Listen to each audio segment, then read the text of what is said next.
So property experts hope a stamp duty holiday and relaxed lockdown restrictions will hopefully ease and protect the UK house prices from a sharp coronavirus fall this year.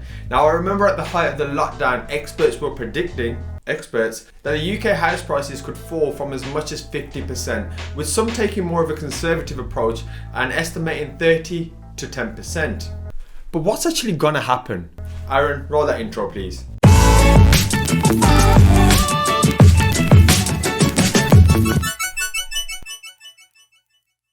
Now, as you know, there's a hell of a lot of mismatch of information going around. And we also have my favorite people in the whole world, the fake gurus, telling you that now, yes, right now, is the right time to invest.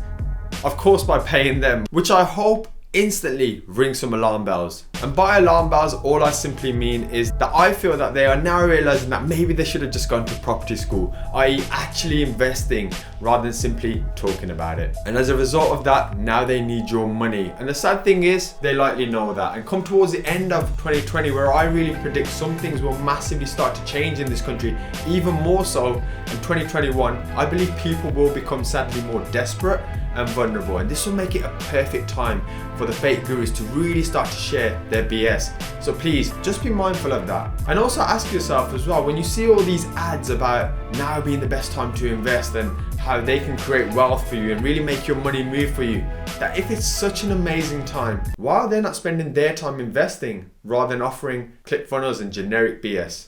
Now I promised myself I wouldn't open that can of worms because I know you actually clicked this video for some useful information. So anyway, as we know, the government has made some changes to stamp duty regulations, and you should definitely read more of that in the description down below, which I've put there, because let's be honest, I can't be bothered reading that right now because we're both going to end up falling asleep. What has actually happened is that the market has almost been pumped with an incredible amount of money, almost artificially inflating the true picture of not only what's going on now, but what's going to happen in the future. So of course, at this moment, we have furloughs, we have grants, we have universal credit, and we have investors, even like myself, still trying to move money around. So the market at the minute looks pretty stable, and especially where I am, things are selling literally at the top of the market. So again, just remember, this is definitely one man's perspective, so please do let me know your thoughts below if there's something that I'm missing in this video, or there's something that you think you can add to, because I want to not only increase my knowledge, but I want to help the people watching this video as well get the best type of information.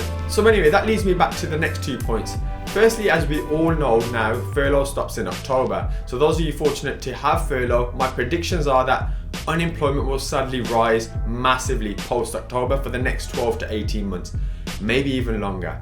And sadly, this will be a financial burden for many, many families. Secondly, the people will actually be forced to sell their homes. Now, this isn't just because they can't afford their mortgages, or they may need to sell it because they've lost their jobs, for example. It also includes landlords too, because the government, as you landlords know, has a brilliant way of shafting landlords who save their hard-earned money to invest in a property to house someone else that may not be in the current position to buy their own home and able to afford their own deposit, whilst also taking the brunt of all the financial burden. But hey, that's another can of worms, and I promised myself I wouldn't open that up on this video. So back to the point. When I mentioned people would sell, I definitely meant landlords as well. So landlords will get tired of people simply not paying rent, and the government consistently throwing in caveats where they're just not supporting them. So you're going to see a lot of landlords selling up, you're going to see a lot of homeowners selling up.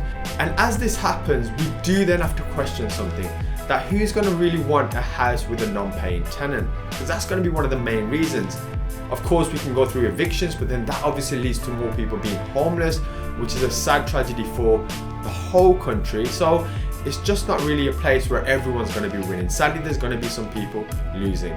Next up, while this is going on, we also have the hospitality industry, which is going to be affected massively.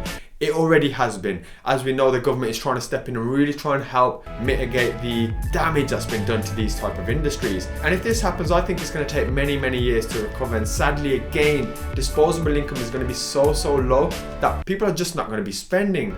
So as a result of this, there'll definitely be bargains to be had, but there'll also be people selling and jumping ship. A potential win, I suppose, for those with large cash surpluses and ready to just pounce on those opportunities, but also a loss for those who have been hit by 2020. Now, I wish I could tell you for certain what exactly is going to happen in 2020, but it really has been one of those years where I wouldn't be surprised if in the middle of shooting this video, a meteor came down from Mars and shot me down. Now the sensible logical side of me expects a dip in the market, and there should definitely be opportunities for cash rich people, as I just said, next year. So maybe if you are one of those people, just keep your eye on it. But at the same time, it also means a slowdown in many other factors that will affect most of our everyday to-day life.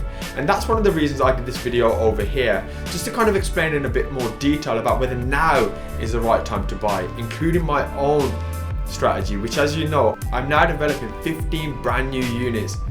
Is it the right time? Well, check out that video. So either way, one thing I would definitely urge people to do right this second is to tighten their belts with expenditure. Yes, you want to spend some money, you haven't been out in a while, but really hold those savings and think about the investments for the long-term future. Learn and also try and level up on your skill set as well, because when the market does go under, which I truly believe it will, it's only going to be your skill set that's going to be the main utility that will make you attractive to the market and give you a chance of increasing your own fortunes. Or you can even go through entrepreneurship, but again, you're going to need some skill sets as well. So use this time wisely.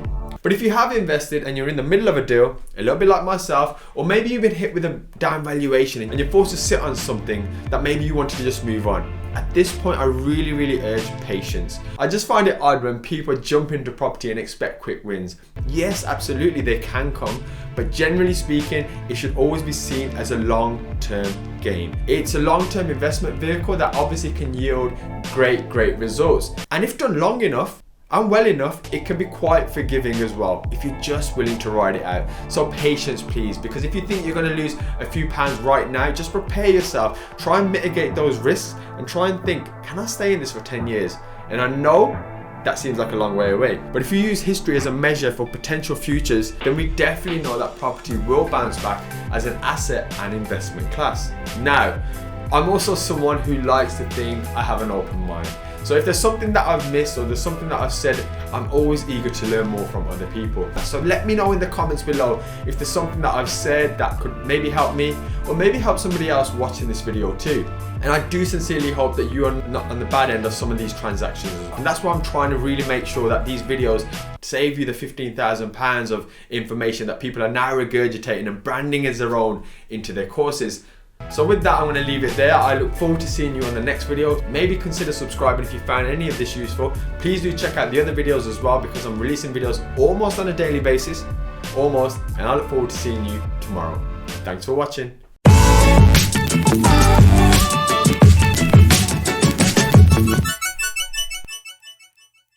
Most of our everyday today life. Everyday today life. This will lightly. So as we know, as we know